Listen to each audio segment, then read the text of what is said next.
Welcome back, Hacker Valley fam. I wanted you to imagine for a second. Imagine you're playing a game of chess, and not just any game of chess, but you're playing for money. And your opponent decides to not play by the rules. Unfortunately, this is exactly how cybersecurity works. The threat does not play by the rules, and in 2022, the average cost of a cybersecurity breach was $4.35 million. Luckily for us, we can bend the rules too. This is done by creating a threat detection and response practice for your cybersecurity program. Most importantly, what is threat detection and response? Simple. It's the process of identifying threats in your technology stack and responding to them. Easy, right?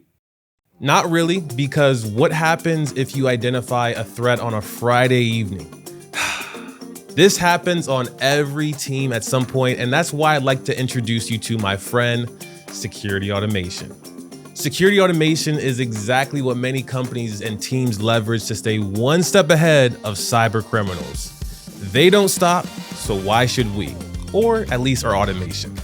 Exhibit A, phishing attacks. It's amazing that phishing is still one of the most successful attack paths and one of the biggest time costs for security teams.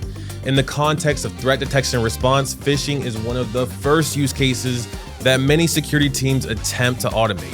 As a security architect, I've helped organizations in many verticals automate at least part of their phishing process. And I'm going to share with you 5 steps for approaching automating phishing and any other security use case. First, I think it's important to start with what happens if you don't automate phishing. Your team will create a button or a process for forwarding emails to an email alias, and you begin to realize that most of the reported phishing emails are really just spam, and they pose more of a financial risk than a technology risk. When your team gets bombarded and overwhelmed with any type of threat, especially phishing, this is called alert fatigue. This is detrimental because the time your team spends triaging threats that aren't relevant still costs money because you have to pay your team. That's until they get burnt out and ultimately decide to work for a company that has invested in automation. Now, let's make sure that doesn't happen to you. Here are the 5 steps to think about when automating phishing and any security use case. Step 1, bring up the fact that you plan on automating phishing to your team and stakeholders. Trust me, they'll thank you and they'll ask you, what do you need to pull this stunt off? Step 2, identify your data sources. In this step, you want to find out where your reported phishing emails are sent to. Is it an email alias? Is it the security center for your corporate email solution? Once you identify the data source that you report emails to, you want to make sure you have API access to that data source. Step 3, define your security logic. This involves documenting the steps that your analysts perform when triaging whether or not phishing emails are a credible threat. If your team doesn't have security logic, don't worry, we have you covered. Click the link on how to remediate phishing emails. Step 4, set up your development environment. If you're writing code in Python or using a vendor solution, please don't run it locally. Reported phishing emails may be legitimate and contain sensitive information.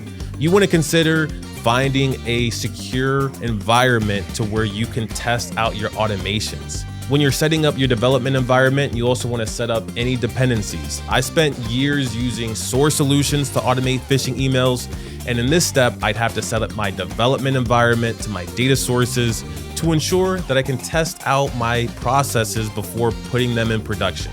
And step 5, write your code, use your playbooks or another solution. Sometimes it's a mix of all 3. As you're adding in your code or your playbook steps, you may find out that part of your automated flow requires a human in the loop.